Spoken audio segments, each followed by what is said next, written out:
Salatu wassalamu ala sayyidil mursalin sayyidina Muhammad wa ala alihi wa sahbihi ajma'in. Qala al-imam Abdullah bin Alwi bin Muhammad al-Haddad fi kitab an-Nasaih ad-Diniyah nafa'ana Allah bihi wa bi'ulumihi wa bi'ulum sayyidil salihin fi ad-darain amin.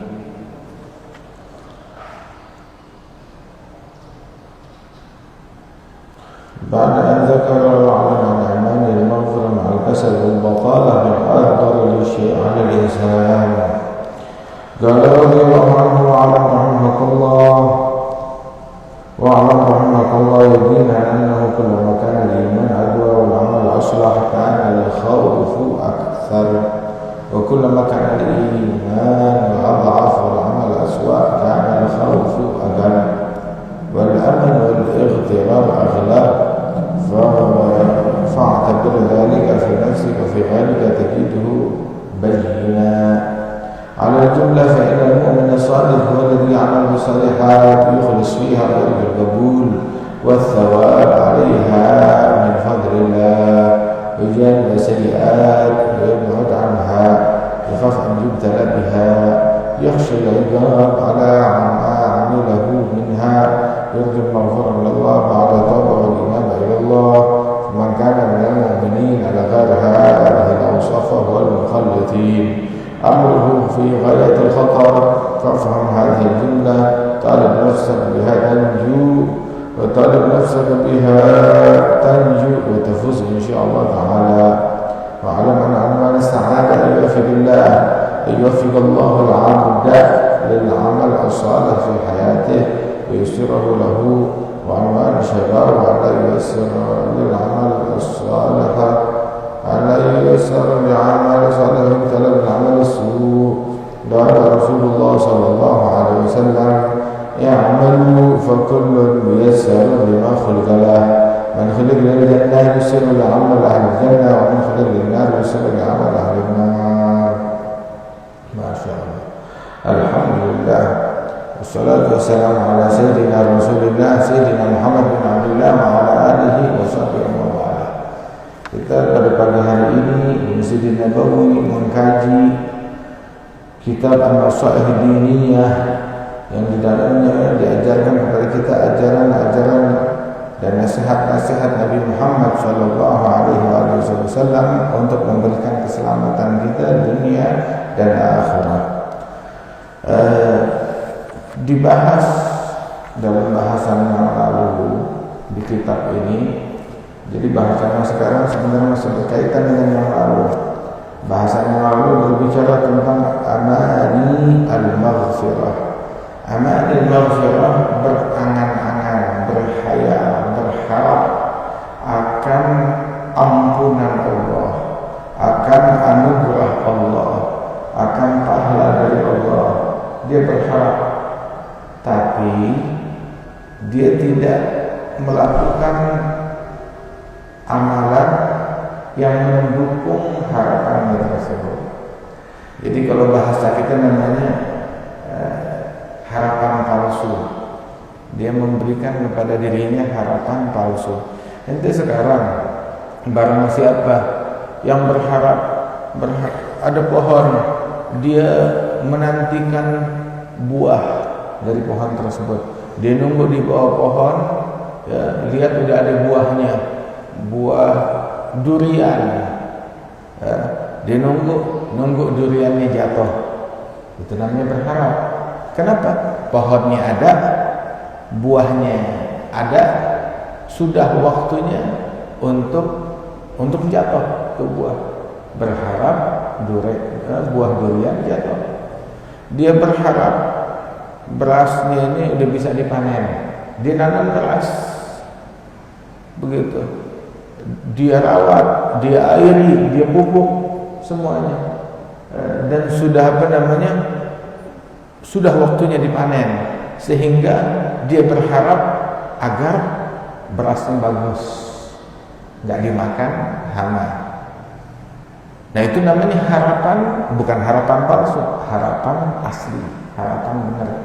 Tetapi dia nungguin durian jatuh di bawah tiang listrik. Nggak ada, pohonnya nggak ada, Lagi nungguin apa? Nungguin duren. Duren jatuh. Dari mana durennya? Ini dari tiang listrik. Mau nunggu tiang listriknya berbuah, kemudian menjatuhkan durian. Ini namanya orang gila yang kayak begini. Nggak beres yang seperti itu. Barang siapa yang menanam mangga berharap mangganya manis. Nah kalau dia nggak nanam apa-apaan, apa yang dia harap?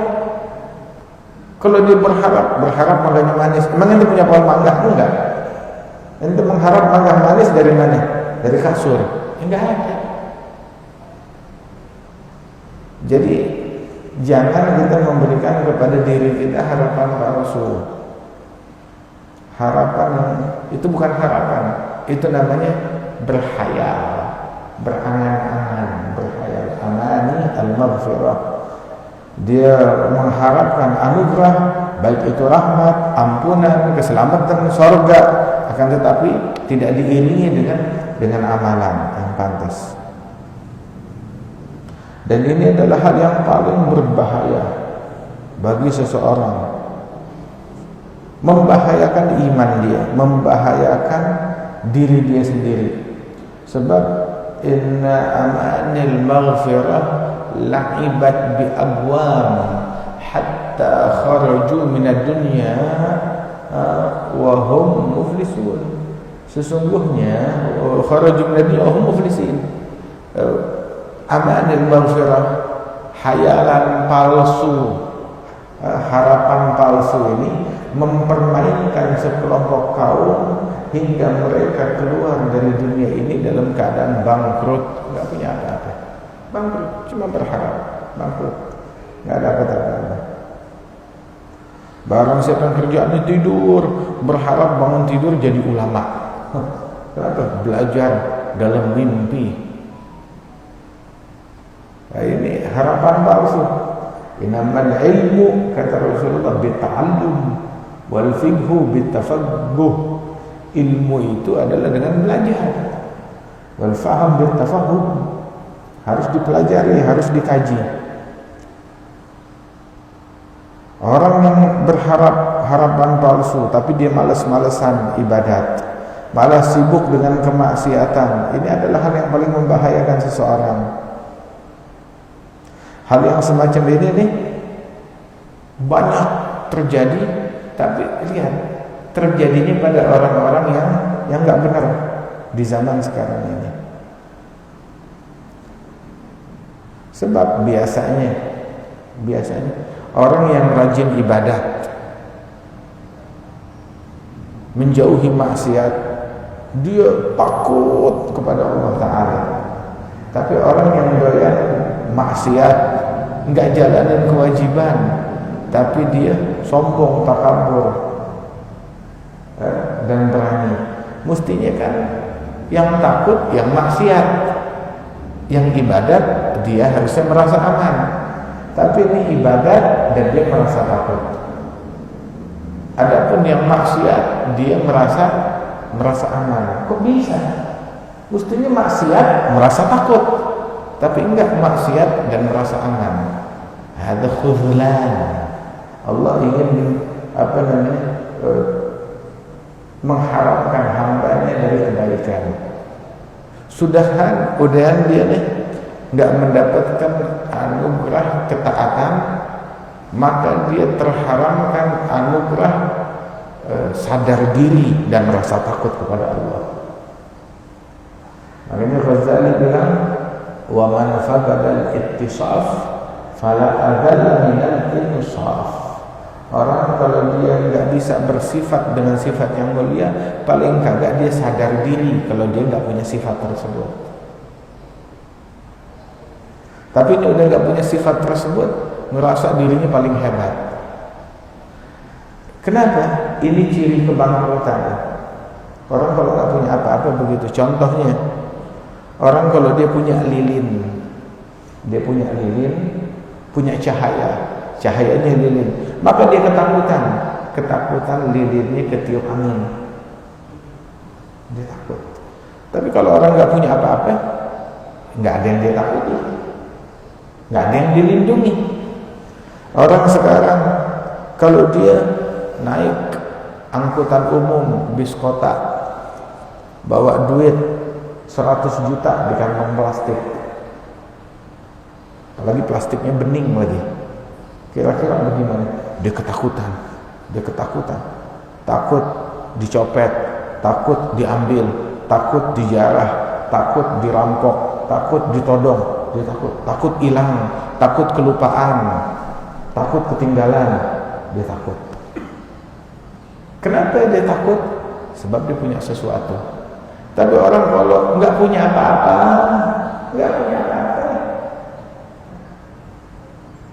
maka dia naik bis kota, dia berani, nggak takut apa-apa, nggak takut kehilangan. Kenapa? Sebab dia nggak punya sesuatu yang berharga. Na'udzubillah min dzalik. Walidzalik kita mesti jaga diri kita. Ketika kita nggak bersifat dengan sifat yang mulia, paling nggak kita sadar diri, kita tahu diri kalau diri kita itu kurang. Jadi ada sensornya.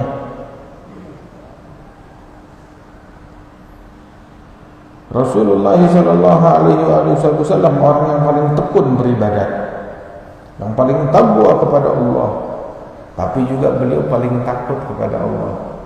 Nabi bilang dalam Sahih Bukhari, inna a'lamukum billah wa atqakum bihi ana. Yang paling berilmu, yang paling mengenal Allah saya, dan yang paling takwa saya, dan yang paling takut saya. Paling berilmu, paling takwa, dan paling takut kepada Allah Subhanahu wa taala. Terus Rasul juga bilang, Nabi bangun malam sampai kakinya bengkak, ya kan? Bangun malam sampai kakinya bengkak. Maksum, nggak ada dosanya sama sekali. Para nabi-nabi mereka maksumun dari dosa besar, dosa sekecil, begitu, dari hal yang makruh ataupun dari hal yang khilaful aula. Tapi istighfarnya jalan terus sebanyak-banyaknya. Kemudian juga banyak nangis, banyak sujud, selalu takut kepada Allah.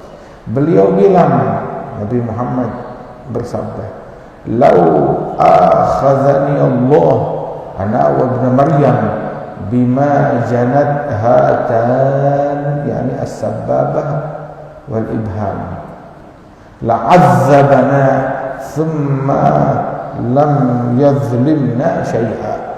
Seandainya Allah mau menuntut saya, mau mencari-cari kesalahan saya, kesalahan yang dilakukan bukan diri, tapi kesalahan yang dilakukan oleh jari telunjuk dan jari ibu jari. Seandainya Allah Ta'ala mau menghabisi saya, mau menuntut saya atas yang dilakukan dua ibu jari ini, dua jari ini, maka niscaya saya bakalan diazab oleh Allah. Dan itu Allah mengazab saya bukan karena Allah menzalimin saya, enggak. Kalau Allah mau cari-cari, bakalan ketemu, bakalan bisa. Ada alasannya. Sampai sedemikian, bukan saya doang, Ibn Maryam juga begitu, Sayyidina Isa Ibn Maryam. Masya Allah. Bagaimana ucapan orang-orang bodoh? Ya, siapa orang-orang bodoh? Nah, tadi yang nungguin duren di bawah pohon listrik, di bawah tiang listrik, dia nungguin duren di bawah tiang listrik. Ada mutamanni al-maghrur, orang yang berharapan palsu, yang tertipu. Terus ketipunya sama dirinya sendiri. Ada orang ditipu sama orang lain, ini enggak ada yang menipu dia, tapi dia menipu dirinya sendiri, ngebodohin dirinya sendiri, tertipu oleh harapannya sendiri. Mutamanni al-maghrur. Ketika dia berkata, Allah, la tadurrul dzunub, saya bikin dosa saya tidak membahayakan Allah. Saya taat ibadat, ibadat saya nggak nguntungin Allah. Betul nggak? Ya betul. Dosa kita tidak membahayakan Allah. Ketaatan kita tidak menguntungkan Allah. Ya benar. Ente bikin taat, saya nggak untung. Ente bikin maksiat, saya nggak rugi. Apalagi Allah Subhanahu Wa Taala. Maksiat kita tidak membahayakan Allah. Ketaatan kita tidak menguntungkan Allah. Terus dia bilang, jadi mau ngapain? Saya taat, mau ngapain? Saya capek-capek ninggalin maksiat. Maka kata Imam Al-Haddad bilang, ucapan kamu benar. Benar. Tapi dosa memang tidak membahayakan Allah, tetapi membahayakan diri kamu sendiri. Ketaatan tidak menguntungkan Allah, tetapi menguntungkan diri kamu sendiri. Ente taat yang untung ente, ente maksiat yang rugi ente sendiri. Allah Maha Kaya, nggak butuh kepada amalan kita. Tapi kita miskin, kita butuh untuk beramal soleh. Ibaratnya ada orang kaya, ayo siapa aja yang punya sesuatu datang ke saya nyetor, saya gantiin, saya bayar. Yang bawa beras saya beli, saya kasih imbalan yang nanti bawa beras 1 liter dikasih 5 juta. Hah? Ya kan? Allah nggak butuh sama berasnya kita. Ini orang kaya nggak butuh sama berasnya kita. Datang kasih 5 juta beras. Datang bawa apa namanya? Bawa air segelas kasih 2 juta. Dia nggak butuh semuanya itu, semata-mata anugerah. Bahkan dia membuat sayembara. Ayo, siapa yang membawain untuk saya korma sebutir, saya kasih 1 juta. Padahal dia punya banyak, sebanyak-banyaknya. Nah, ketika orang melakukan ini datang, dia membawa itu semua, jangan dia berharap, sungguh bodoh kalau dia berharap ini orang butuh kepada berasnya saya, butuh kepada airnya saya, butuh kepada makanannya saya. Enggak, sama sekali enggak butuh. Ya ayuhan nas antumul fuqara ila Allah wallahu wal ghaniyyul hamid.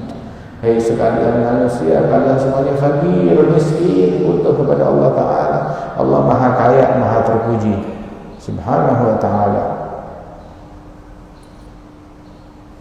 Kita yang fakir, kita yang butuh untuk beramal soleh. Kita yang butuh, Allah nggak butuh. Seandainya semua manusia dan semua makhluk, semua malaikat stop beribadah, Allah nggak jadi rugi. Seandainya semuanya bermaksiat dengan kejahatan sebesar-besarnya, nggak turun derajatnya Allah, nggak jadi hina. Betul.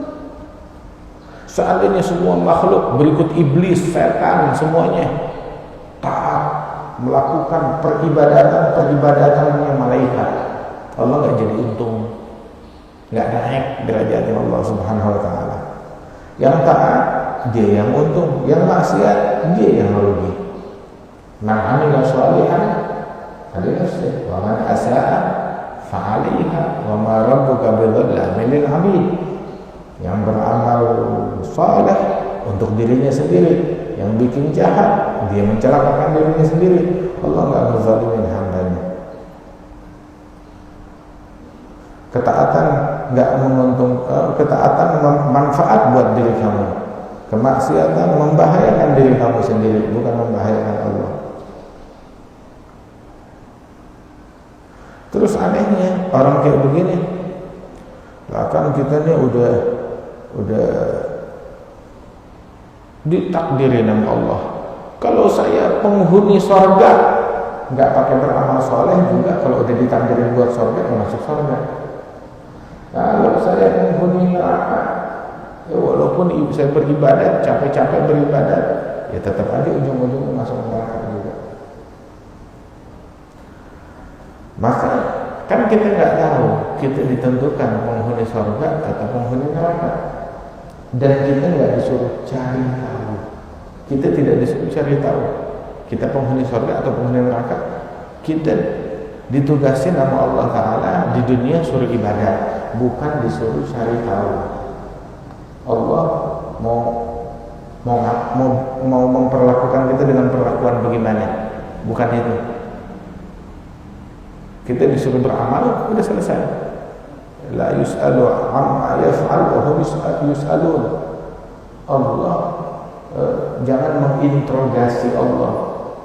Allah mau ngapain kita? Jangan. Kita yang ditanya, kita yang diinterogasi, bukan kita yang menginterogasi Allah Subhanahu wa Ta'ala. Dan orang yang kayak begini bilang sama dia bahwasanya, coba ente nggak usah usaha, nggak usah kerja, nggak usah bergerak, nggak usah jualan, nggak usah kerja dunia, kan Allah udah menjamin rezekinya engkau. Maka dia bakal bilang, tapi kita mesti usaha. Rezeki emang udah dijamin sama Allah, tapi kita mesti usaha, mesti kerja, walaupun udah dijamin oleh Allah Subhanahu wa Ta'ala. Nah, bayangin dunia yang udah dijamin oleh Allah, ya kita susah payah mati-matian bekerja mencarinya. Sedangkan akhirat belum dijamin oleh Allah. Kita belum dapat jaminan masuk surga, tapi kita acuh dan tidak mati-matian di dalam mencari dan mengejarnya.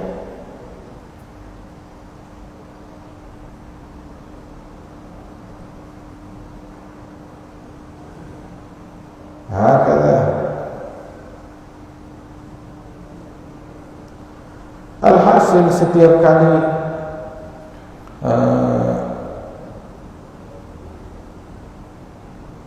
iman semakin kuat, amal soleh semakin bagus, maka orang bakalan makin takut kepada Allah Ta'ala.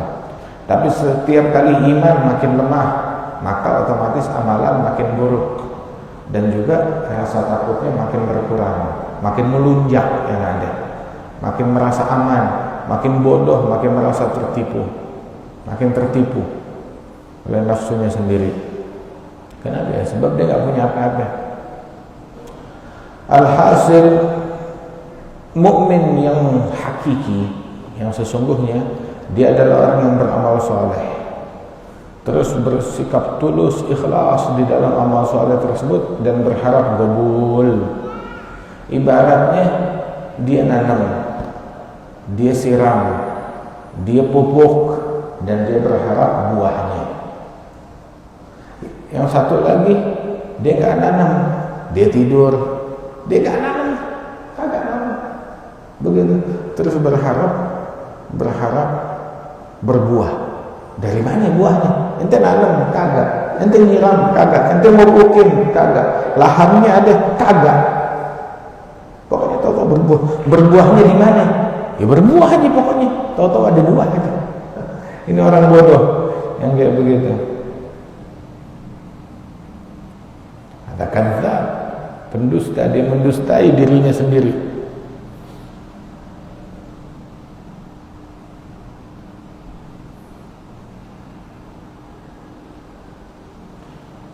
Mukmin yang hakiki, dia beramal saleh, dia berikhlas dalam amalannya, berharap qabul, berharap pahala atas amalan yang dia lakukan. Harapan pahalanya bukan karena amalannya itu, tetapi karena anugerah Allah. Sama kayak tadi itu pengemis, ayo yang bawain kerikil sebutir, saya kasih duit 1 juta. Emang tuh orang lain butuh sama kerikilnya dia? Enggak. Cuma pengen nolong dia aja, pengen nolong, kesian. Kita butuh kerikil, kagak, tapi kesian, udah biarin dia buat tuh kerikil, kasih 1 juta, sebutir 1 juta, bawain batu 1 kecil, dapat 1 juta. Dia gak butuh. Jadi terus jangan tuh orang miskin, saya dapetin ini duit 1 juta karena kerikil saya mahal. Enggak, kagak. Itu orang kaya nggak butuh sama kerikil sama. Cuma dia sengaja memberikan pekerjaan, udah pekerjaan deh. buat tolong, buat bantu. Gue nggak butuh sama kerikilnya dia. Agar punya alasan untuk menggaji dia, untuk memberi anugerah kepada dia. Allah nggak butuh sama amalan kita. Kita yang butuh untuk beramal. Sekedar menunjukkan kesungguhan kita pengen anugerah dan pahala dari Allah Subhanahu wa taala. Walidzalik mereka giat beramal tapi berharap bertumpu kepada rahmat dan anugerahnya Allah Subhanahu wa taala. Maka dia bilang bika la nasil wala budda minka. Dengan amalan doang kita nggak bakalan nyampe kepada Allah. Tetapi mau nggak mau harus pakai amalan untuk nunjukin kesungguhan kita kepada Allah Ta'ala. Amalan doang nggak nyampe kemana-mana. Sama, modal kerikil doang tanpa anugerah dari si hartawan nggak bakalan. Dia nggak butuh. Tapi juga dia mau ngasih, yang punya kesungguhan bawain kerikil, saya kasih.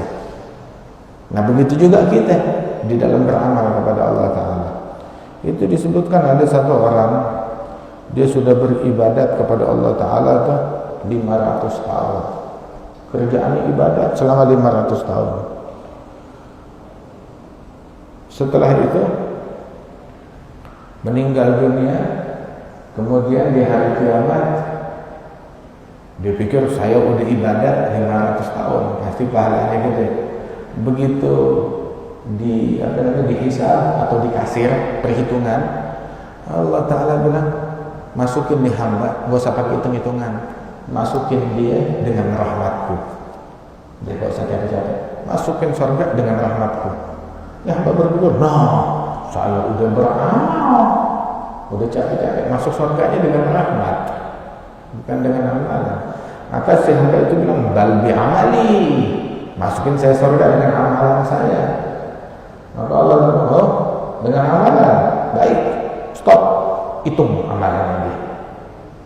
Dihitung semua amalannya, sholatnya, ibadatnya, puasanya, ngajinya, zikirnya selama 500 tahun, ditaruh di timbangan. Ya. Terus taruh nikmat mata. Mata ada dua, taruh satu dulu, yang kanan taruh begitu. Bisakah ibadat dia itu yang 500 tahun menebus, membayar nikmat sebelah mata yang saya berikan kepada dia? Begitu ditimbang berapa nikmat mata, ibadat dia belum bisa membayar nikmat mata yang sebelah. Masih ada mata yang satu lagi belum ditimbang, dan masih ada nikmat-nikmat yang lain, anugerah yang lain. Jadi kalau mau hitung-hitungan, dia nggak layak masuk surga, seret ke neraka. Diseret ke neraka. Itu orang bilang, ya Allah, bal bi rahmatik, dengan rahmatmu, bukan dengan amalanmu. Oleh karena itu diriwayatkan itu besok hari kiamat dikatakan kepada penghuni surga, udkhulul jannah birahmati, masuklah kalian ke dalam surga dengan rahmat Allah. Masuk surga dengan rahmat Allah. Wabtasimuha wa khuludu fiha biniyatikum, dan abadilah di surga dengan niat kalian. Ya kan? Kok abadinya dengan niat? Ya soalnya kita niat abadi. Maksudnya gimana? Kita muslim, beriman, beribadah kepada Allah. Tapi kan niat kita, saya mau menjadi muslim selama-lamanya, abadi. Mau beriman kepada Allah selama-lamanya. Kalau saya dikasih hidup 1000 tahun, 1000 tahun saya beriman. Kasih 2000 tahun, 2000 tahun saya beriman. Dikasih hidup abadi, saya abadi beriman kepada Allah. Iya kan? Jadi walaupun umur kita cuma 30, 50, 60 tahun, tapi niat kita menyembah Allah, niat selamanya kita menyembah Allah. Maka dibilang kalian masuk surga dengan rahmat Allah. Karena Allah kesian sama kita, lu masuk surga. Kenapa Allah kesian sama lu? Dan abadilah di surga karena niat kalian. kalian berniat menyembah Allah selamanya, maka kalian masuk surga selamanya. Terus wabtasimuha bi'amalikum. Pembagian anugerah jatah di surga, pembagiannya dengan amalan kalian. Pembagiannya, oh ini dapat jatah ini sesuai dengan amalannya. Tapi masuk surganya dengan rahmat Allah, abadi dengan niat kalian. Kemudian juga pembagian jatah di sana sesuai dengan amalan kalian. Wa hakadha, anugerahnya Allah Subhanahu wa taala kepada hamba-Nya. Ciri keberuntungan kepada hamba-Nya. Kita nggak tahu kita ini orang untung atau orang sial. Kita diciptakan untuk surga atau untuk neraka. Allah waktu menciptakan surga, Allah ciptakan surga, dan Allah Ta'ala menciptakan untuk surga calon penghuninya. Ya, ini surga diciptakan untuk surga, calon penghuni surga, dan diciptakan untuk orang-orang tersebut calon penghuni surga diciptakan pekerjaan, lapangan kerja, pekerjaan, amalan, perbuatan yang dilakukan oleh penghuni surga. Ya, itu jalurnya. Terus Allah menciptakan neraka, dan Allah menciptakan untuk neraka calon penghuninya, dan Allah Ta'ala ciptakan untuk calon penghuni neraka lapangan pekerjaan dan amalan yang mereka lakukan. Sebab Allahu khalaqakum wallahu khalaqakum wa ma ta'malun. Allah yang menciptakan kalian berikut amalan kalian. Amalan kita ciptaan Allah. Kita bisa sholat, ciptaan Allah. Siapa yang menciptakan kekuatan? Siapa yang menciptakan kita bisa sujud, kita bisa berdiri, kita bisa baca Fatihah? Siapa yang menciptakan?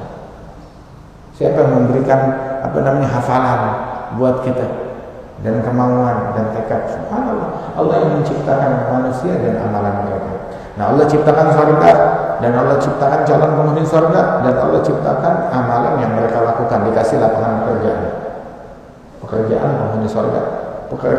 Penghuni surga kerjaannya ngapain? Allah ciptakan neraka, Allah ciptakan calon penghuninya, dan Allah ciptakan untuk mereka kerjaan yang mereka lakukan. Kerjaan orang neraka itu kayak bagaimana? Nah, kita sekarang kita nggak tahu kita ini diciptakan untuk surga atau untuk neraka. Kita kan nggak tahu. Tapi paling kadang ada cirinya, ada tanda-tandanya. Kita berada di jalur yang mana? Jalur yang kanan atau jalur yang kiri? Kalau kita berada di jalur di amalan penghuni surga, sholat, puasa, ibadat, kita ada di jalur situ, alhamdulillah, insya Allah tracknya udah benar, nyampainya ke surga. Tapi kalau kita ada di jalur yang satu lagi, jalur kemaksiatan, hati-hati.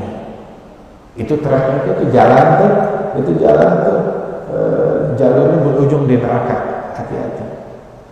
Walaupun terkadang ada orang seumur hidupnya mengerjakan amalan penghuni neraka, tapi ketentuan Allah berkata lain. Kalau akhir hayatnya dia berubah, dia taubat kepada Allah Ta'ala, begitu melakukan amalan penghuni surga, 5 menit atau 2 menit meninggal masuk surga. Subhanallah, ada yang begitu. Tapi itu kan kasus jarang terjadi. Jadi ciri keberuntungan dengan kita diberikan taufik, dibantu untuk beramal soleh dalam hidup kita dan dimudahkan untuk amal soleh.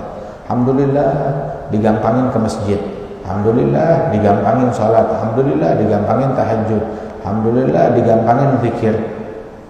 Itu tanda keberuntungan.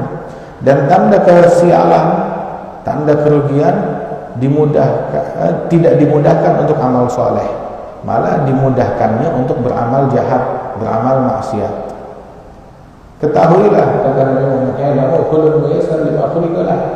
masing-masing dimudahkan untuk tujuan penciptaan dia. Yang diciptakan untuk surga digampangin aja jalannya menuju surga. Yang diciptakan untuk neraka ya digampangin jalannya menuju neraka. Tuh.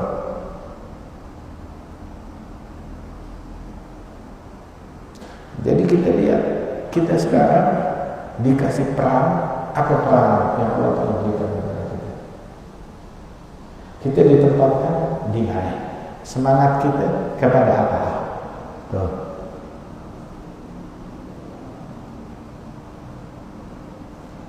Penghuni surga, lihat amalan penghuni surga atau bukan? Lihat ucapan penghuni surga atau ucapan penghuni neraka. Yang dia dengar, ya, pendengaran penghuni surga atau penghuni neraka. Penghuni surga dengerin Quran, dengerin ngaji, dengerin zikir, dengerin hadis, dengerin nasihat, dengerin kebaikan. Penghuni neraka dengerin apa ya coba? Ayo dengerin aja. Ya, kan kita nih realistis aja. Ini kuping kita, kuping penghuni surga atau kuping penghuni neraka? Kita detailkan, ayo kita hitung. Kuping kita, kuping penghuni surga atau kuping penghuni neraka? Kuping penghuni neraka denger gosip, ya, dengerin gosip, dengerin apa namanya itu, dengerin ucapan orang kafir.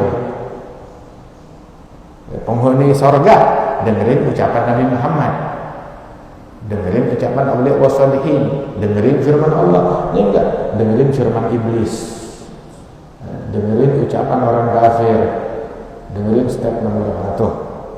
Kuping kita kuping surga atau kuping penghuni neraka? Mulut kita mulut penghuni surga atau mulut penghuni neraka? Ayo kita hitung. Ya, jempol kita yang buat ngetik tuh, jempol penghuni surga atau jempol penghuni neraka? Tuh, tangan kita, tangan penghuni surga atau tangan penghuni neraka? Tangan penghuni surga dipakai buat sedekah, buat berinfak, buat nolong, buat nutupin auratnya orang. Nah, bukan buat tangannya penghuni neraka dipakai untuk salaman dengan yang bukan muhrim. Ya, itu tangan neraka begitu. Kita realistis. Tangan neraka dipakai buat salaman dengan yang bukan muhrim, buat mencuri, buat mukul orang lain, buat ngezalimin, buat buka-bukaan aurat. Tuh, pakaian penghuni surga atau pakaian penghuni neraka.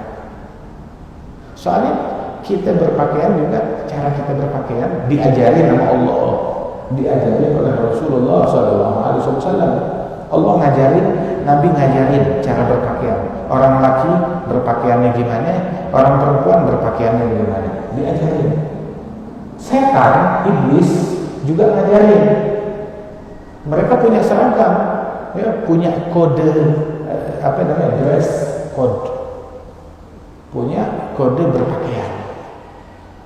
Setan punya begitu. Oh, untuk laki-laki bagaimana cara mereka berpakaian, untuk perempuan bagaimana cara mereka berpakaian. Nah, pakaian kita pakaian yang diajarkan oleh Allah dan Nabi atau pakaian iblis? Kan kita bisa mikir. Ayo kita mikir. Kita mau tahu kita ini tracknya lajur kita ke surga atau ke neraka. Jangan secara global. Saya ke masjid udah selesai. Ya, lihat mata kita mata surga apa mata neraka? Yang dilihat apa? Yang ditonton apa? Oh, mata saya yang ditonton, yang dilihat Al-Quran, yang dilihat kitab, yang dilihat hadis Nabi Muhammad SAW, yang dilihat wajahnya ulama wassalihin, yang dilihat memandang muslim lain dengan pandangan cinta dan husnuzan. Matanya orang neraka bagaimana?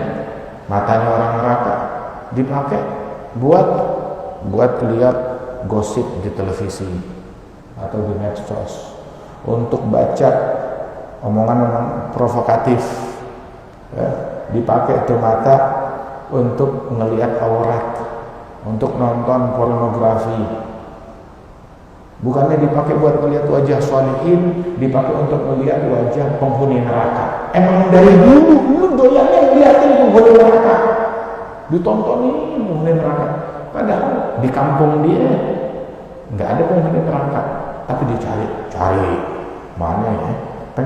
Pengen melihat wajah penghuni neraka, pengen ngelihat bajunya mereka, pengen ngedengar omongannya mereka, itu yang dicari. Padahal nggak ada, cari. Nah, begitu terobsesi dengan apa yang dia lihat, dengan apa yang dia tonton. Jadi kita tahu mata kita, mata penghuni surga atau mata penghuni neraka. Dan masing-masing tuh digampangin, dimudahkan oleh Allah sesuai untuk apa dia diciptakan. Digampangin aja.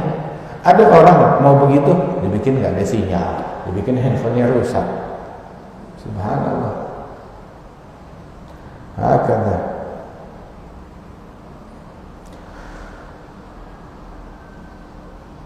Man khuliqa lil jannah yusri amal ahli jannah. Yang diciptakan untuk surga digampangin amalan penghuni surga.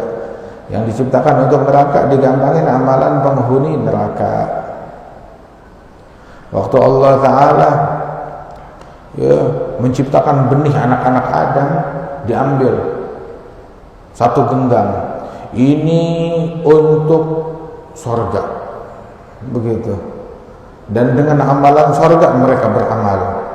Ini raukan orang-orang sial untuk neraka, dan dengan amalan neraka mereka beramal. Alhamdulillah. Kita nggak tahu. Kita berada di apa namanya? Di genggaman yang mana, di pungutan. Makanya juga satu hal, jangan sombong, jangan merasa aman. Saya udah di masjid, saya lebih baik daripada orang yang di bar, saya lebih baik daripada orang yang apa namanya, yang nggak sembahyang. Itu dikasih nikmat sembahyang, nikmat ke masjid, pinjaman dari Allah, syukurin itu nikmat, jaga agar jangan dicabut. Mudah-mudahan saya selalu digampangin ke masjid. Tapi kalau kita pakai itu nikmat untuk menyombongkan diri kepada hamba Allah yang lain, akhirnya dicabut nikmat itu oleh Allah Subhanahu wa Ta'ala. Jangan sampai itu nikmat dicabut. Walidzalik ta'addab, bersikap adab. Makhluk semuanya makhluk Allah, ciptaan Allah. Cuma ditempatkan yang ini di masjid, yang itu masih mabok ngegeletak di jalanan. Dipilihnya begitu. Kalau kita kurang ajar kepada Allah, apa enggak takut ditukar? Oh, lu kurang ajar, tukar. Besok lu yang di jalan mabok teler situ di comberan, begitu dia di masjid. Nah. Oke, jangan arogan. Bersyukur, dapat taufik, dapat hidayah, dapat bimbingan, dimudahkan untuk amal soleh. Jangan sombong, jangan ngungkit-ngungkit. Allah, kan aku udah sembahyang. Ya Allah, kan saya udah ke masjid. Ya Allah, ana kan tahajud. Allah yang menjamin. Jadi bersyukur kepada Allah Subhanahu wa Ta'ala. Mukmin yang jeli dengan agamanya, yang mata hatinya terbuka, yang udah tercerahkan, kokoh, dia punya pendiriannya dalam ilmu, dalam yakin. Dia adalah orang yang tekun beramal untuk Allah, giat melaksanakan itu semua. Dan dia tidak bergantung kecuali atas anugerah Allah. Dan inilah yang dilakukan oleh para nabi-nabi, para ulama, para sholihin dari kaum salaf dan khalaf. La yadkhula ahadun bi'amalih, kata Nabi. Enggak ada orang yang masuk surga dengan amalan dia pribadi. Wala anta ya Rasulullah, kamu pun ya Rasulullah masuk surga bukan dengan amalanmu. Iya, bukan karena amalan saya masuk surga. Akses masuk surga bukan dengan amal, tapi dengan rahmat Allah. Keabadian di surga ya dengan niat kita.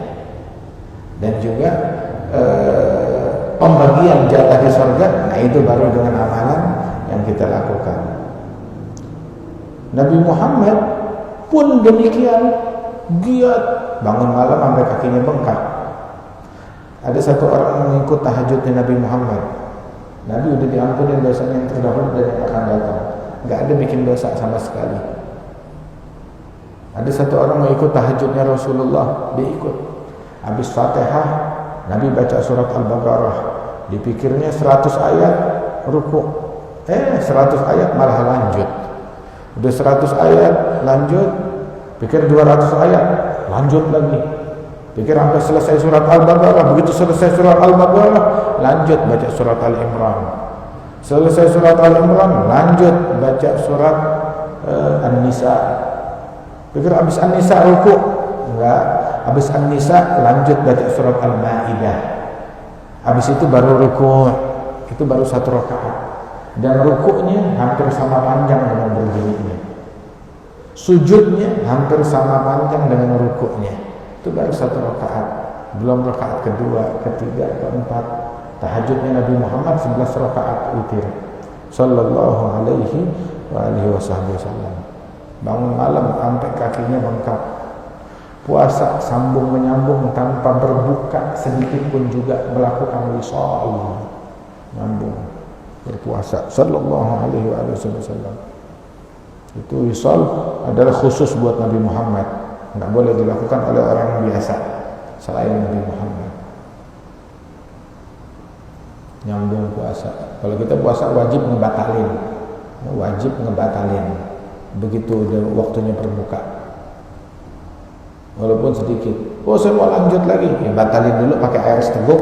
Mau lanjut lagi, lanjut. Nabi enggak, wala air seteguk, wala sebutir kurma, lanjut. Sallallahu alaihi wasallam. Jadi mesti beramal, bergantung kepada Allah Subhanahu wa taala.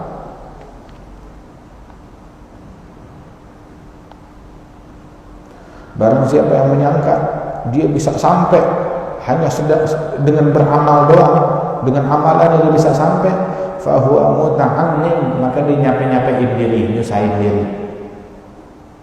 Barang siapa yang menyangka dia bisa sampai tanpa amal, maka mutamannin, dia memberi harapan palsu tanpa amal.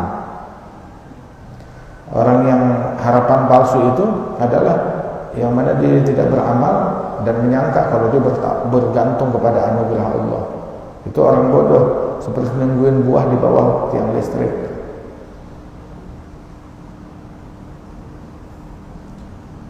Makanya itu katanya Al-Hasan Al-Basri, inna amanil maghfirah dan aibat bi abwam hatta kharaja min dunya mafalis.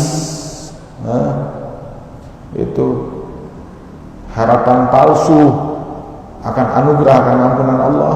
Harapan palsu itu menipu sekelompok kaum hingga mereka keluar dari dunia dalam keadaan bangkrut. Beliau juga bilang, al-mu'min, mu'min sejati, jamaah ihsan wa khauf.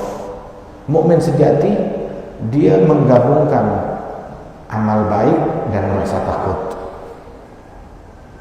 Munafik, dia menggabung, orang yang munafik sejati, dia menggabungkan kejahatan, amalan jahat dan rasa aman.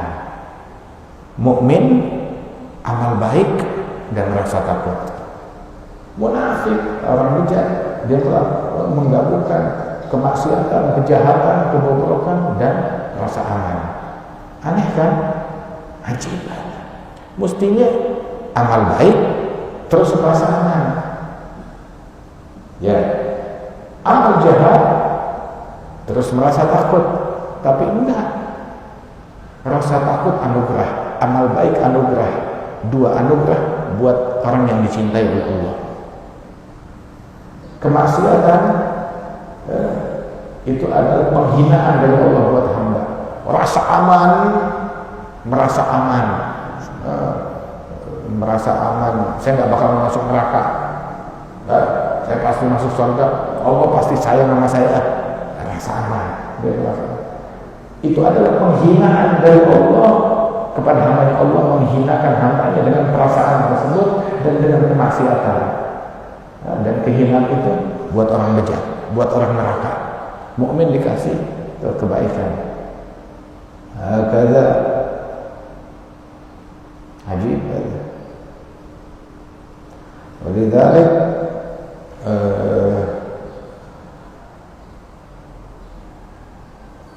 Allah la yajma' li 'abdihi khaufan wa la amnain. Allah tidak memadukan untuk hambanya dua rasa aman dan dua rasa takut. Yang di dunia merasa aman, di akhirat diteror, dibikin takut. Yang di dunia merasa takut, maka di akhirat dia nggak perlu merasa takut lagi, dia merasa aman, diberikan merasa aman. Di dunia udah takut, kunna fi ahlina musyfiqin famanallahu alaina wa wada'na 'adab as-samum. Kita dulu di dunia ketakutan kepada Allah, maka ketika di akhirat Allah lindungi kita dari siksa yang pedih. Tapi yang merasa aman di dunia, besok di akhirat hati-hati. Hati-hati. Nabi bilang, "Lau ta'lamun ma'a'lam la dhahiktum qalilan wa la bakaitum katsiran." Kalau kalian mengetahui yang saya ketahui, niscaya kalian akan sedikit tertawa dan banyak menangis. Kalau kalian punya ilmunya saya. Nah, itu ilmu kita versi Nabi Muhammad.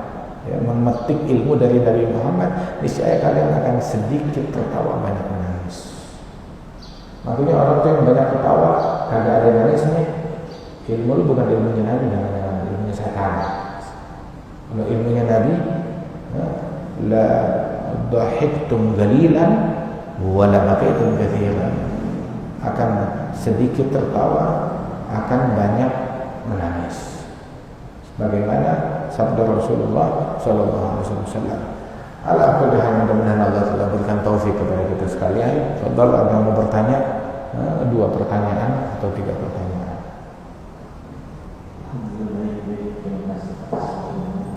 Bagaimana jemaah ada yang ingin bertanya? Selalu jawab.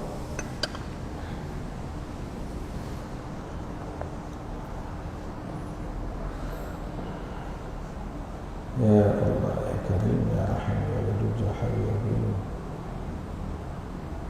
Ada.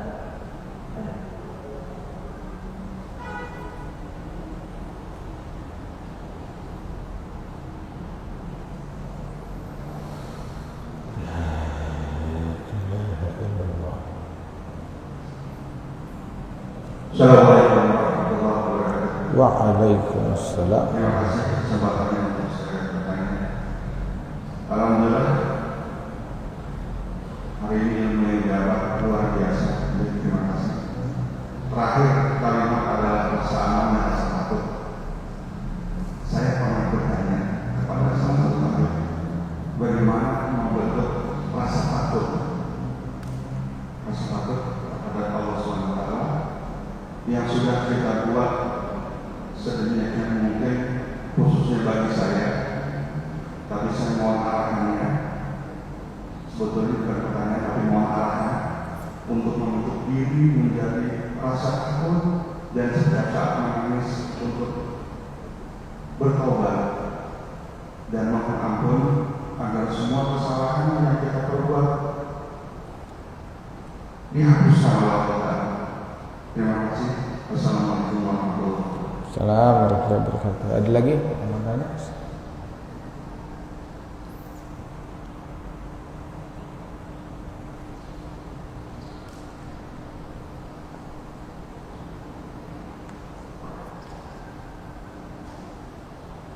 Bismillahirrahmanirrahim. Assalamualaikum warahmatullahi wabarakatuh.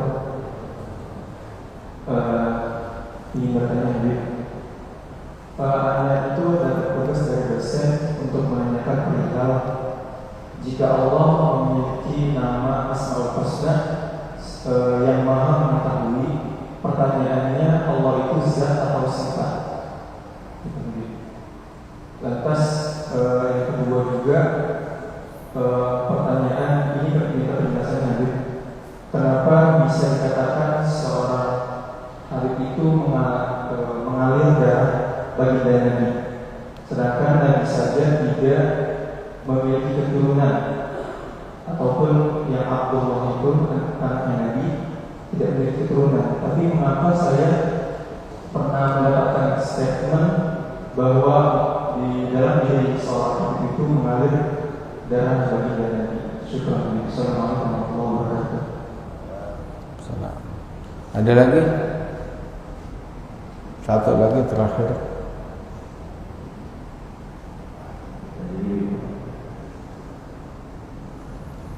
La ilaha illallah.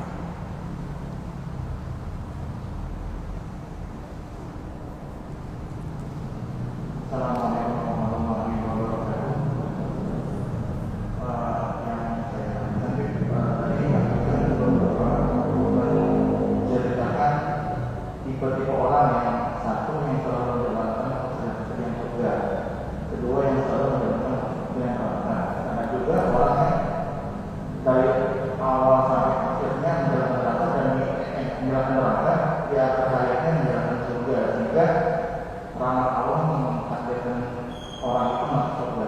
Nah, bagaimana kadang orang-orang yang dari awal hayatnya menjalankan pekerjaan surga, lalu ditakdirkan di akhir hayatnya menjalankan neraka? Dan jika memang ada, bagaimana sikap kita untuk menghindari hal itu? Assalamualaikum warahmatullahi wabarakatuh. Naam. Pertanyaan yang terakhir dulu itu,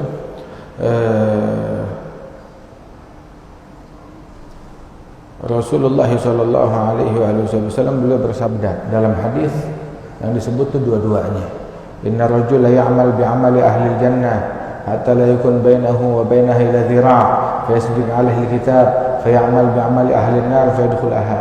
Seseorang melakukan amalan penghuni sorga seumur hidupnya, hingga ibaratnya antara dia dengan sorga cuma tinggal sejengkal lagi sampai akhir hayatnya. Tapi ketentuan Allah yang sudah mengetahui, Allah yang maha mengetahui dan menentukan takdir orang tersebut, memangnya orang seharusnya mesti masuk neraka. Maka takdir Allah Ta'ala menentukan lain, walaupun dia dari kecil beramal amalan penghuni sorga, sampai antara dia dengan sorga tinggal sejengkal lagi, tahu-tahu dia berbalik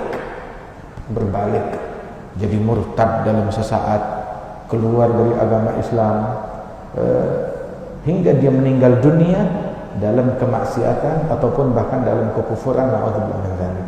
Ada fil hadis fil Bukhari juga. Kemudian wa inna rajul la ya'mal bi'amali ahli an-nar hatta la yakun bainahu wa bainaha illa dhira' fa yasbiq 'alaihi al-kitab fa ya'mal bi'amal ahli al-jannah fa yadkhuluha. Dan seseorang pun juga seumur hidupnya melakukan amalan penghuni neraka, hingga antara dia dengan neraka istilahnya tinggal sejengkal. Udah akhir hayatnya, akhir ajalnya, tahu-tahu berubah, hatinya digerakkan oleh Allah Ta'ala, dia melakukan amalan penghuni sorga, dia beriman gitu, dan meninggal dunia dalam keadaan demikian. Jadi dua-duanya itu mungkin untuk terjadi. Maknanya walaupun ini ada jalur resmi yaitu tadi sorga, penghuni sorga, kerjaan mereka. Kalau kita ada di jalur kerjaan penghuni sorga, insya Allah kita min ahli jannah, berakhir ila jannah. Begitu juga kerjaan orang neraka, berawal menunjukkan orang penghuni neraka dan baliknya ke dalam neraka. Ini jalur resmi, biasanya seperti itu. Tapi kan kita juga nggak tahu takdir, nggak tahu akhir hayat kita bagaimana. Maka diingatkan agar kita jangan ghurur, jangan tertipu, jangan merasa sombong, selalu waspada dan berhati-hati. Sebab ada juga kasus orang dari kecil beramal amalan penghuni surga, tahu-tahu akhir hayatnya dia berbalik menjadi barisan ahli neraka dan meninggal dunia dalam keadaan demikian. Dan orang juga jangan putus asa. Wah, saya udah 50 tahun jauh dari Allah, udah 60 tahun jauh dari Allah. begitu masih bisa. Kalau lo mau balik masih bisa. Subhanallah. Dia berbalik melakukan amalan penghuni surga dan meninggal dunia dalam keadaan demikian. Ini hadis ini, dua hal ini itu membuat hati para wali-wali itu sampai menangis ketakutan. Mereka beramal habis-habisan luar biasa, tapi mereka ketakutan, nggak tahu akhir hayatnya seperti apa. Makanya mereka selalu doa, ya Allah biha, ya Allah biha, ya Allah bihusnul khatimah, selalu meminta husnul khatimah kepada Allah Ta'ala, selalu ketakutan. Kita sekarang begini, kita nggak tahu akhir hayat kita seperti apa, dan kita berupaya untuk jadi orang benar selalu. Makanya orang kalau punya ilmu, dia nggak bakalan arogan, bilang kepada tukang maksiat, lu di neraka. Kita nggak tahu diri kita berakhirnya di mana. Kita nggak tahu. Ada satu orang ahli ibadat ngelihat tukang maksiat, maka orang dari kalangan Bani Israel, dia dengan sombongnya bilang, Allah la yaghfir lak, Allah nggak bakal ngampunin kamu. Maka Allah Ta'ala wahyukan kepada Nabi di zaman tersebut, man hadza mutajahil, siapa ini orang yang kurang ajar, yang terang-terangan berani bilang Allah nggak ngampunin kepada si tukang maksiat tersebut. Ini 50 tahun kerjaannya ibadat, ini 50 tahun kerjaannya maksiat. Ini nggak pernah maksiat, ini nggak pernah ibadat. Terus yang nggak pernah maksiat, dia bilang, tuh dia tuh orang bejat, penjahat, Allah nggak bakal ngampunin dia. Maka Allah tanya, siapa gerangan hamba manusia yang berani lancang mengatasnamakan Allah? Allah nggak ngampunin. Katakan tuh kepada dua hamba itu, satu tukang maksiat, satu tukang taat. Katakan kepada dia, gullahuma yasta'nifan menjadi. Mereka memulai amalan mereka dari nol lagi, di-reset. Amalannya di-reset. Artinya yang tukang maksiat di-nolin lagi, kelas dari nol, diampunin semua dosa-dosanya, silahkan saya ampunin dari nol, di-reset. Udah di-nolin, silahkan dia mau taubat, mau taat kepada Allah Ta'ala dari nol. Yang ini tukang ibadatnya sekian ribu salat, sekian juta zikir, dihapus, dibuang dari nol, reset, nggak ada ibadatnya, dihanguskan ibadatnya oleh Allah karena kekurangan ajaran manusia tersebut.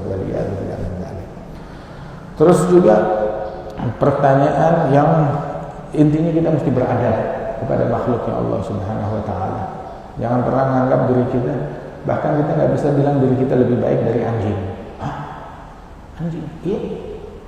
Sayyidina Uwais Al-Qarni, dia bilang kepada seekor anjing yang dia lagi nyari makan di tong sampah, anjing di tepi yang lain ngegonggong dia. Uwais bilang, kamu makan bagian kamu, saya makan sisinya saya. Nggak saling mengusir, nggak saling mengganggu, nggak saling menyombongkan diri saya lebih baik dari kamu, enggak. Saya nggak bilang diri saya lebih baik dari kamu, tapi masalah siapa yang lebih baik nanti di akhirat. Kalau saya lolos dari sirat, dari jembatan, masuk surga, saya lebih baik dari kamu, saya lebih baik dari anjing. Tapi kalau saya gagal, saya masuk neraka, maka anjing lebih baik dari saya. Tuh, kita nggak berani menyombongkan diri dari anjing. Beda kan? Beda. Ada satu orang a'immatul madhab, dia jalan masuk satu negeri, disambut di negeri tersebut oleh para penghuninya. Terus ketika diarak di jalanan, dia lihat ada seekor anjing di jalanan tersebut mau diusir oleh para pecintanya dan simpatisannya. Dia bilang, jangan usir, saya dan anjing punya hak yang sama untuk lewat di jalanan ini, saya nggak berhak mengusir dia. Jadi mau jalan-jalan, jangan ganggu anjing. Nah, subhanallah. Itu pertanyaan yang pertama. Yang kedua, tadi membentuk rasa takut kepada Allah Subhanahu Wa Taala. Membentuk rasa takutnya itu tadi, kalau kita beribadah bakal terbentuk rasa takut secara otomatis kepada Allah Ta'ala. Sebab kita ketika beribadat kepada Allah Ta'ala, istilahnya kita nabung, punya tabungan, nabung 1.000, nabung 1 juta, 2 juta, 3 juta, total ada sekian miliar. Makin banyak ibadat yang kita lakukan, makin kita takut. Takut apa? Takut duit kita dicolong, takut aset kita dicolong. Iya. Punya barang mewah di rumahnya, punya rumah megah, wah takut dirampok, takut kemasukan maling, takut dijarah, ya kan? Begitu. Dikhawatir akan itu semuanya. Tapi kalau nggak punya apa-apa, ya dia nggak takut. Nggak punya apa-apa, apa yang mau dicolong? Saya takut motor saya dicuri. Itu punya motor? Enggak. Sendal aja nggak punya. Terus takut motornya dicuri, takut mobilnya dicuri. Saya takut pesawat saya jatuh. Pesawat saya jatuh. Begitu. Ente punya pesawat? Enggak.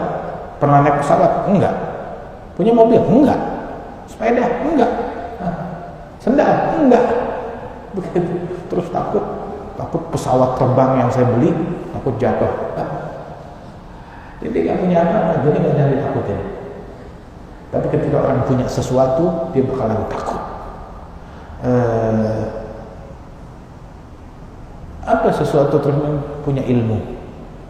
Dia punya ilmu yang tadi kita sampaikan itu, punya kesadaran. Itu yang membuat dia takut kepada Allah Ta'ala. Dia sadar bahwasanya dia sekarang dalam perjalanan menuju kematian. Setiap hari innama anta ayyam, kullama dhahaba yawmun dhahaba ba'duk. Kamu itu adalah bagaikan hari-hari. Tahu nggak dulu ada kalender yang yang sobek. Setiap 1 hari sobek satu, ya kan? Kalender. Nah, sesungguhnya kita tuh bagaikan kalender tersebut. Kita terdiri, jasad kita adalah kumpulan hari-hari dalam umur kita. Setiap hari sobek berkurang 1 hari, sobek berkurang 1 hari, berkurang 1 hari. Bahkan bukan cuma hari itu, kita adalah jam. Tiap hari sobek 1 jam, 1 jam. Bukan jam, kita adalah menit. Tiap menit disobek selembar, sobek selembar. Bukan menit, kita adalah detik. Tiap detik disobek selembar. Kita kayak begitu. Tapi orang gila nggak kepikiran kayak begini. Harus ada ilmu. Begitu. Dan semuanya dalam Al-Quran. Makanya dia bilang, "Lau ta'lamun ma'alam." Kalau kalian tahu yang saya tahu, kalian bakal sedikit tertawa, bakalan banyak menangis. Nggak bakalan sibuk sama debat, nggak bakalan sibuk sama jidal, nggak bakalan sibuk siapa yang jadi, siapa yang menang, siapa yang kalah, siapa yang naik, siapa yang turun, siapa yang lengser. Udah. Kita kalau udah masuk kubur, nggak penting siapa presidennya, wallah nggak penting. Di kuburan nggak penting siapa presidennya, nggak penting siapa yang jadi anggota dewan, nggak penting siapa yang jadi menteri, nggak penting siapa yang jadi wali kota, siapa yang jadi gubernur, siapa yang jadi tukang bubur. Penting nggak penting.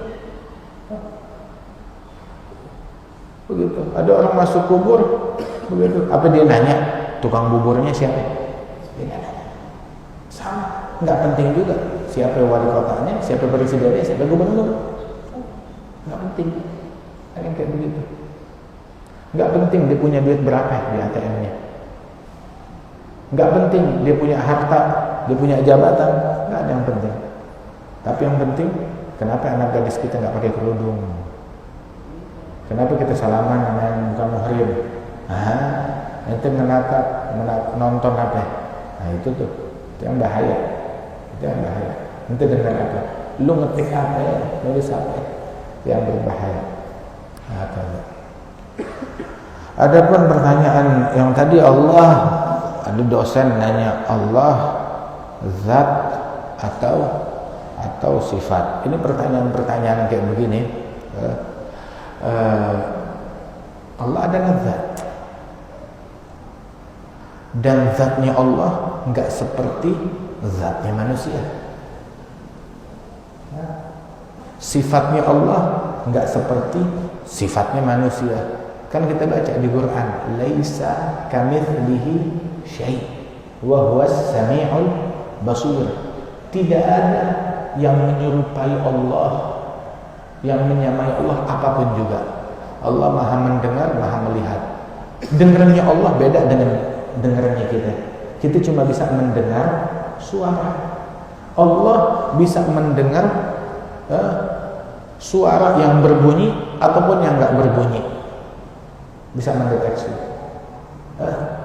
Contohnya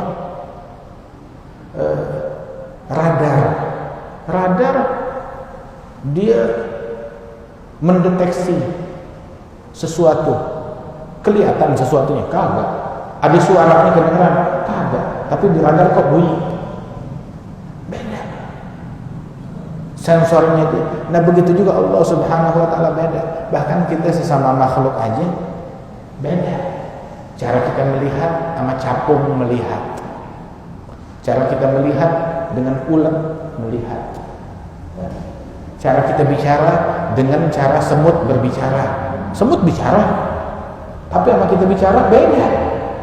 Jangan begitu. Kita manusia, bicara kita satu sama lain beda. Ini punya bahasa, ini punya bahasa, beda bahasanya. Ucapannya manusia ini berbeda-beda. Subhanallah. Allah zatnya Allah beda dengan zatnya manusia. Ya. Bahkan zatnya makhluk satu sama lain beda. Zat pohonan dengan zat batuan beda. Bebatuan zatnya juga beda satu sama lain. Batu jenis ini, ya, batu bata sama batu koral beda, sama batu akik beda. Dan ada berapa jenis bebatuan di muka bumi ini? Itu yang di bumi, yang di bulan itu belum ngecek. Oh, ada bebatuan mereka bawa dari bulan. Datang ke bulan 50 tahun yang lalu. Udah 50 tahun ke bulan. Bangun berapa rumah di sana? Bangun berapa rumah di sana? Pakai ngebohongin orang. Begitu. Itu juga yang bilang udah ke bulan sini dibantah dengan tim antariksa dari negara lain. Bohong. Dia sama dia saling mendustai. Gak penting. Tapi Nabi Muhammad, bulan dibelah untuk Nabi Muhammad sallallahu alaihi wasallam. Alhasil itu bebatuan yang di bumi, lain bebatuan yang di bulan, lain bebatuan yang di matahari, lain bebatuan yang ada di planet-planet lain. Beda jenisnya. Udara beda. Udara yang ada di diri kita, oksigen, karbon apa? Karbon dioksida. Warnanya beda? Enggak. Tapi yang ini obat, yang ini racun kalau gitu bisa. Subhanallah. Beda. Udara sendiri beda. Ada oksigen, karbon dioksida, karbon monoksida, hidrogen, ini itu segala, masya Allah, beragam. Walaupun kelihatannya sama, warnanya nggak kelihatan, sama aja begitu aja. Jalla jalaluhu ta'ala. Apalagi Allah Subhanahu wa ta'ala. Makanya kita selalu bertasbih Subhanah, maha suci Allah dari persamaan dengan makhluknya. Zatnya Allah beda dengan zatnya makhluk. Sifatnya Allah beda dengan sifatnya makhluk. Perbuatannya Allah beda dengan perbuatannya makhluk. Allah mencipta, nggak seperti makhluk mencipta. Allah berbuat ini, melakukan ini, membuat ini dan itu, sama seperti, beda seperti makhluk. Sungguh benar yang diucapkan laisa kamitslihi syai' wa huwas samiul basir. Kullu ma yakhtur bi balik anillah fallahu bi khilafi dzalik. Segala sesuatu yang terbayang di benakmu tentang Allah, maka Allah beda dengan bayangan tersebut. Allah beda dengan makhluknya. Terus pikiran kita tentang Allah adalah makhluk. Dan Allah beda dengan makhluknya. Pikiran kita dengan Allah adalah makhluk. Dan Allah beda dengan bayangan kita tersebut. Beda. Makanya selalu kita bertasbih Subhanallah, Subhanallah, maha suci Allah, maha suci Allah. Wah, apakah Allah itu gas? Ya. Beda dengan makhluknya. Gas adalah makhluk. Apakah Allah itu cahaya? Cahaya juga beda-beda. Cahaya beda-beda. Ada cahaya matahari itu ada cahaya ultraviolet, ada juga cahaya ini dan itu. Cahayanya ada cahaya lampu, ya, lampu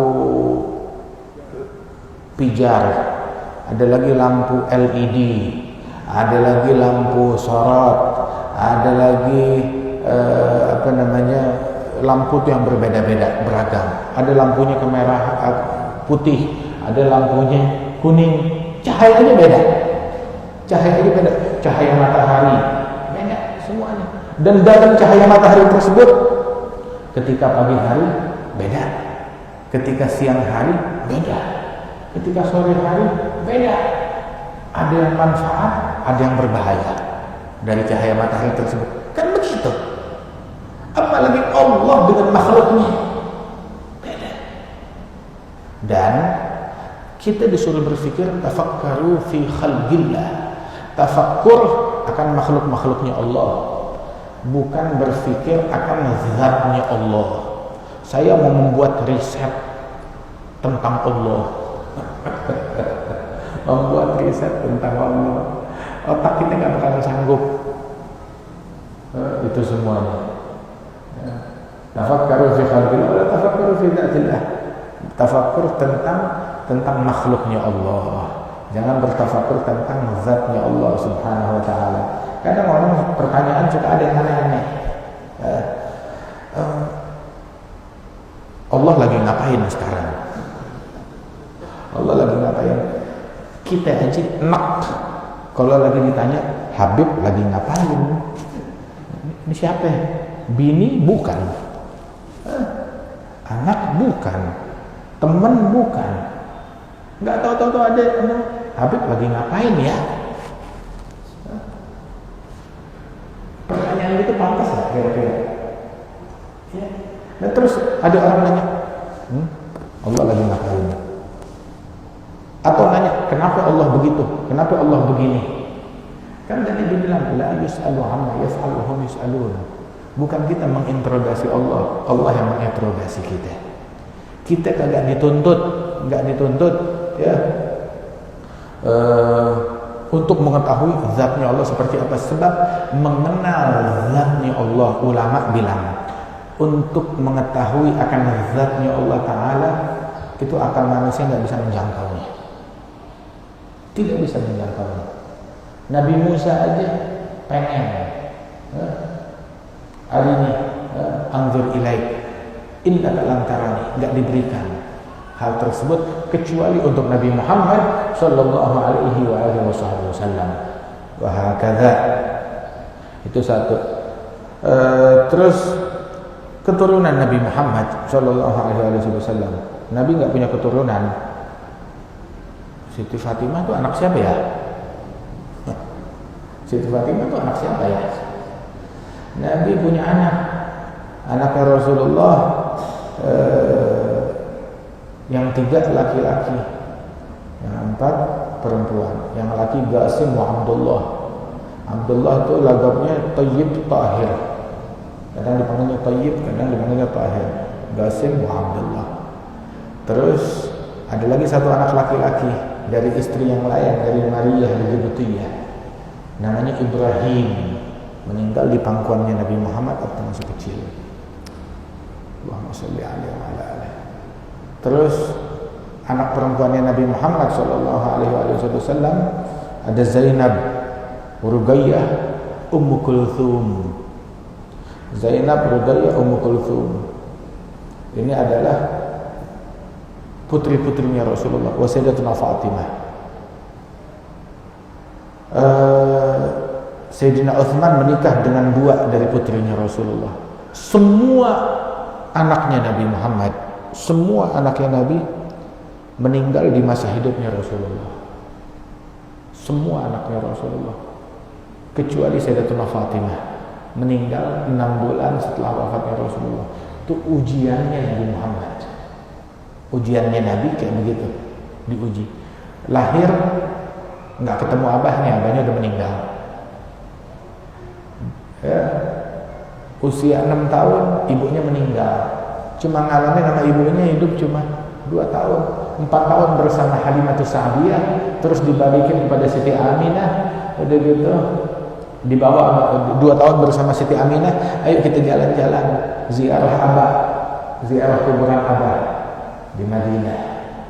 Pulang dari situ, dari Madinah, ini habis berpesiar, berjalan, tamasya, rekreasi silaturahmi. Pulang dari Madinah, ibunya udah sakit-sakitan, sampai di Abwa, di kampung Abwa meninggal ibunya Nabi Muhammad. Pergi bareng sama ibu, pulang bareng sama pembantu. Dibawa pulang, sallallahu alaihi wasallam. Diasuh oleh kakeknya Abdul Muttalib. Usia 8 tahun Abdul Muttalib meninggal. Diasuh oleh pamannya yang banyak anak. Wahakala. Terus di masa hidupnya Rasulullah, anak laki semuanya meninggal dunia. Anak perempuan semuanya meninggal kecuali Siti Fatimah, wafat 6 bulan setelah wafatnya Rasulullah sallallahu alaihi wasallam. Terus Nabi Muhammad sallallahu alaihi wasallam beliau juga bilang, Rasulullah bilang bahwasanya Allah Ta'ala jadikan keturunan setiap Nabi itu dari anak laki, dan dijadikan untuk saya keturunan saya ini melalui Fatimah min sulbi Ali bin Abi Thalib. Dan Rasulullah bilang tentang Al-Hasan wal Husain, putra-putranya Siti Fatimah dan Sayyidina Ali. Ya. Nabi itu kalau menamai mereka ibni, hadza ibni, hadza ibni. Ini putraku, ini putraku. Al-Hasan wal Husain. Fil hadis inna ibni hadza sayyid. Ya. Putraku ini Al-Hasan sayyid, pemimpin. La'alla Allah yuslih bihi bainal fi'atain 'azimatain minal muslimin. Terus penamaan ini label dari Rasulullah, dan Rasulullah nggak bicara pakai hawa nafsu, semata-mata wahyu dari Allah Subhanahu wa Ta'ala.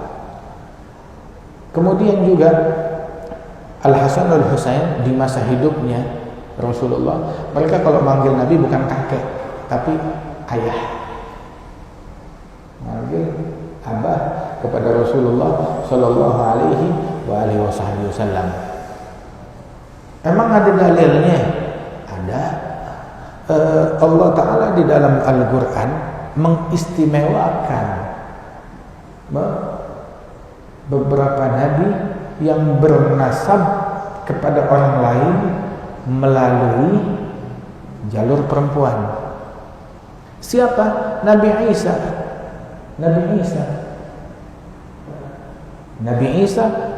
Isa ibn Maryam dinasabkan kepada ibunya, terus dari ibunya Maryam binti Imran, terus sampai ke atas, dan dinasabkan wa min dzurriyyatihi. Tuh baca surat apa itu namanya,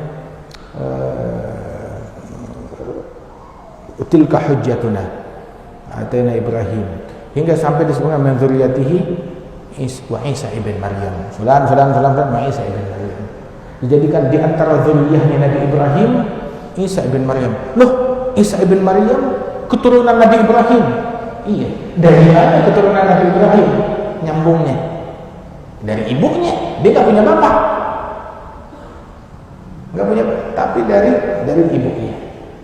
Dan Allah Ta'ala jadikan keturunan Rasul Sallallahu Alaihi Wasallam adalah dari Sayyidatuna Fatimah Az-Zahra binti Nabi Muhammad Sallallahu Alaihi Wasallam. Nabi diolok-olok oleh kaum musyrikin yang suka mengolok-olok Nabi. Nabi nggak punya keturunan, Itu dulu musyrikin yang merangi Nabi Muhammad. Makanya kan di Quran Allah Ta'ala yang menjawab mereka. Nabi nggak nyautin, sebab orang bodoh jangan disautin. Yang nyautin itu Allah Ta'ala. Allah Ta'ala berfirman, inna a'tainakal kautsar fasalli li rabbika wanhar inna syani'aka huwal abtar. Pembencimu dia yang abtar. Abtar tuh yang buntung, nggak punya keturunan, putus. Abtar, putus, nggak punya keturunan.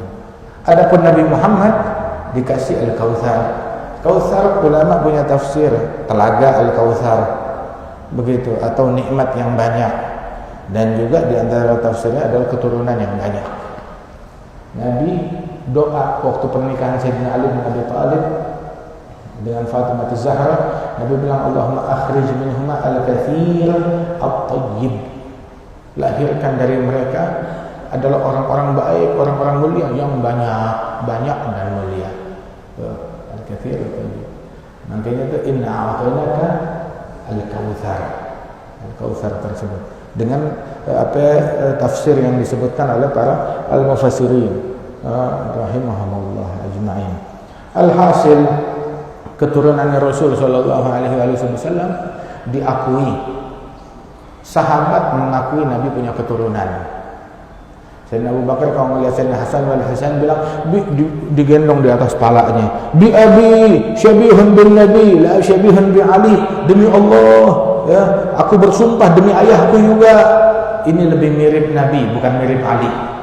Ali bin Abi Thalib begitu ketawa girang.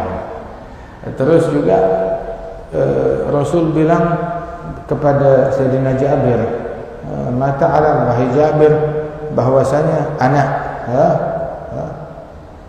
begitu saya dan kedua cucuku ini wa ummihima dan ibunda mereka Fatimah Az-Zahra wa dzakar naim dan tu orang yang lagi tidur itu di pojok situ Sayyidina Ali bin Abi Thalib. Kami berlima fi makanin wahid, di tempat yang sama. Terus waktu turun firman Allah Ta'ala, innama yuridullahu liyudhhiba ankum rijsa ahlal bait wa yutahhirakum tathhira. Allah ingin mensucikan dari kalian kotoran wahai para ahlul bait. Nabi panggil Sayyidatuna Fatimah, Sayyidina Ali wal Hasan wal Husain, sini. Begitu Nabi panggil mereka dan masuk ke rumah mereka. Terus Nabi hamparkan sorbannya, dibuka, kemudian ditaruh di punggungnya mereka, semuanya masuk sini, didoain, ya Allahumma haula ahli baiti, mereka ahlul baitku, maka sucikanlah mereka. Terus Ummu Salamah bilang, mau masuk, mau ikut juga ya Rasulullah. Bilang, anti ala khair, kamu baik-baik saja, tapi ini khusus ahlul bait yang lebih khusus lagi. Nabi nggak punya keturunan. Al-Imam Ali Zainal Abidin tuh keturunan siapa ya? Nabi nggak punya keturunan. Ada imam namanya Imam Ja'far Shadiq bin Muhammad al-Baqir bin Ali Zainal Abidin. Semua a'immatul mazahib ilmunya bermuara kepada Ja'far Shadiq. Cucu siapa itu? Anak siapa? Ja'far Shadiq. Jadi dalam mazhab Syafi'i, kalau ada orang bilang Nabi nggak punya keturunan, maka itu orang berarti telah melakukan dosa namanya ghadhaf. Tahu ghadhaf? Menuduh zina kepada orang lain. Udah nggak nuduh zina kok nyambungnya di situ? Iya. Sama seperti bilang ini anak haram. Ketika dia bilang ini anak haram, berarti dia menuduh ibu bapaknya berzina. Dia melakukan dosa ghadhaf, dicambuk 80 kali. Tuh. Dia bilang ini anak haram. Begitu berarti dia menuduh zina, yang dituduh zina adalah ibu bapaknya. Ketika dia bilang nggak ada keturunan Nabi Muhammad, nah, terus ini anak siapa? Yang kamu tuduh zina siapa? Yang anak haram itu yang mana? Siapanya? Ja'far Shadiq, Muhammad al-Baqir, Ali Zainal Abidin, yang mana? Wahakala. Al-Habaib yang ada sekarang ini dari kaum Bani Alawi. Kaum Bani Alawi pertama yang Bani Alawi itu pertama dari keturunan Rasulullah yang bernama Alawi itu adalah Alawi bin Ubaidillah bin Ahmad al-Muhajir. Itu Alawi. Disebut Bani Alwi, itu nama Alwi pertama itu adalah Alwi bin Ubaidillah. Alwi bin Ubaidillah. Alwi kuburannya ma'ruf, ada kuburannya ada. Saya lihat, saya ziarah, saya datang, disaksikan bersama para ulama-ulama yang ini kuburannya Alwi. Kuburannya ada silsilahnya, ada buktinya. Ya. Alwi bin Ubaidillah. Ubaidillah juga saya udah ke kuburannya, ada kuburannya. Bin Ahmad al-Muhajir, kuburannya ada, saya udah datang. Bin Isa di Irak. Bin Muhammad al-Nagib di Irak. Isa dan Muhammad Najib di Irak, di Basrah. Bin Ali Al-Uraidi, Ali Al-Uraidi di Madinah Al-Munawwarah, begitu. Kuburannya dicongkel. Nah, sama siapa ya? Sama orang-orang yang bilang itu tadi, inna syani agahwal abtar, nggak ada keturunan Nabi. Kuburannya dicongkel sama mereka. 1000 tahun lebih dikenal ini kuburannya Ali Al-Uraidi. Nggak senang hati, congkel. Itu yang dibilang terpelajar. Cendekiawan kayak begitu. Congkel kuburannya dicongkel. Subhanallah. Ali Al-Uraidi di situ. Dicongkelnya baru berapa belas tahun. Subhanallah. Dan nggak menemukan agama. Ali Al-Uraidi ada gubahnya dulu di situ di Madinah. Ali Al-Uraidi bin Ja'far Shadiq. Ja'far Shadiq dikuburnya dibagi. Di mana itu dibaginya? Ada gubahnya Ahlul Bait. Dikenalnya gubahnya Abbas. Dikubur di situ Sayyidina Abbas. Gubahnya Abbas. Gubah Ahlul Bait di situ. Ja'far Shadiq bin Muhammad Al-Baqir dikubur di dalam situ juga. Bin Ali Zainal Abidin dikubur di situ. Ibn Al-Husain. Al-Husain kuburannya 2. Dipenggal.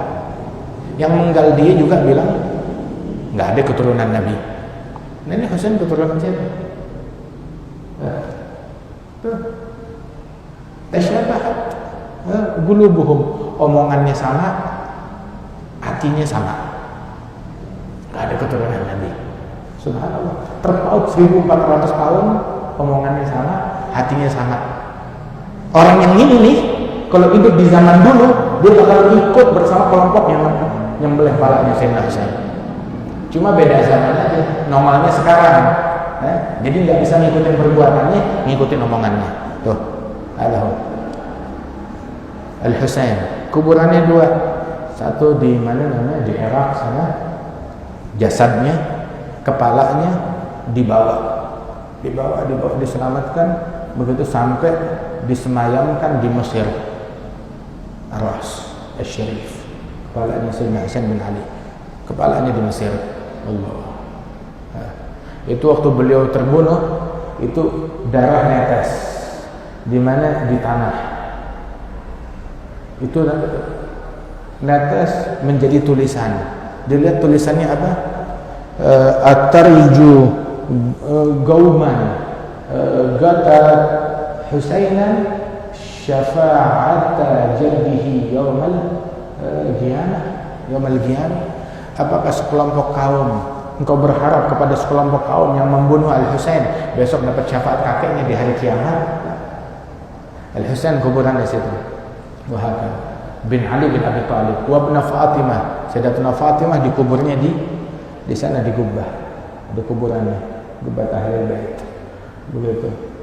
Binti Nabi Muhammad sallallahu alaihi wasallam. Pertanyaannya, yang mau dituduh zina nih yang mana? Ayo. Ini semuanya orang besar semua. Wali Songo. Nih, ambil nasabnya Wali Songo. Wali Songo mereka adalah keturunan Al-Imam Abdul Malik yang hijrah dari Tarim Hadramaut, hijrah sampai ke negeri India, menyebarkan Islam. Dari situ anak cucu keturunannya masuk ke bumi Nusantara sampai masuk ke Indonesia. Mereka keturunan Al-Imam Abdul Malik bin Alwi Ammul Faqih, pamannya Al-Faqih Al-Muqaddam. Abdul Malik bersama Al-Faqih Al-Muqaddam itu sepupu. Al-Faqih Al-Muqaddam dikuburnya di Zambali Tarim, saya di ziarah. Ammul Faqih dikuburnya juga di situ. Nah, Abdul Malik di India. Itu datuknya Wali Songo. Abdul Malik bin Alwi Ammul Faqih bin Muhammad Sahib Murbat. Muhammad Sahib Murbat di Salalah, di Oman sana, di Murbat. Bin Ali Khala Agasam dikuburnya di Zambal. Bin Alawi dikuburnya di Bait Jubair. Bait Jubair itu di Hadramaut atau di Som'ah. Bin Alawi bin Muhammad Maula Som'ah dikuburnya juga di situ. Bin Alawi di Taribah dikuburnya. Bin Ubaidillah dikuburnya di Bor. bin Ahmad al-Muhajir dikuburnya di Husaisah, bin Isa bin Muhammad an-Najib, Isa dan Muhammad dikuburnya di Basrah di Irak, bin Ali al-Uraidi di Madinah, bin Ja'far Shadiq dibagi di Gubbah. Dulu ada Gubbah dihancurin, yang hancurin orang yang ngomong sama. Bin Ja'far Shadiq bin Muhammad al-Baqir bin Ali Zain al-Abidin ibn al-Husain bin Ali bin Abi Talib wa ibn Fatimah binti Nabi Muhammad sallallahu alaihi wa alihi wasallam. Bahakala yang disebut keturunannya Rasul sallallahu alaihi wa alihi wasallam. Tapi ada habaib yang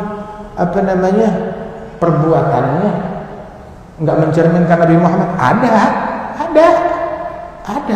Bukan cuma ente doang yang pegel, aneh juga pegel. Kita juga pegel. Bikin malu, mencoreng. Begitu. Yang begini mestinya jangan ngaku cucunya Nabi Muhammad sallallahu alaihi wasallam, mencoreng wajahnya Rasulullah sallallahu alaihi wasallam. Tapi ketika kita enggak setuju dengan oknum tertentu, terus bukan berarti kita menafikan lu bukan anak bapak lu. Enggak bisa. Baik atau jahat, kita nggak bisa bilang ini anak haram, nggak bisa kita begitu. Itu namanya nggak objektif dan tidak terpelajar. Tidak objektif dan tidak terpelajar. Dia jahat, dia oknum, dia nggak beres, dia nggak benar, dia menyimpang. Ya dia bukan bapaknya, bukan kakeknya, begitu. Tidak menghapus nasabnya dia. Terus di akhirat nanti ada perhitungan. Keturunan Rasul yang bikin baik dapat 2 pahala. Keturunan Rasul yang bikin jahat, maka dosanya juga dilipat gandakan. Itu beban berat, bukan enak-enakan. Beban yang sangat berat, bukan enak-enakan.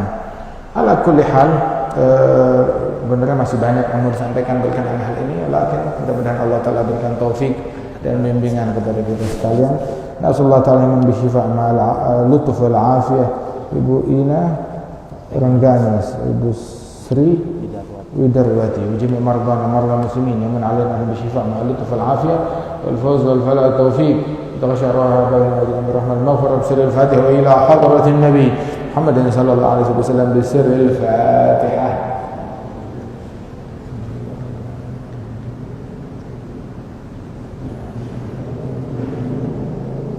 Rabbil alamin. Allahumma shalli wa sallim ala sayyidina Muhammad wa ala ali sayyidina Muhammad.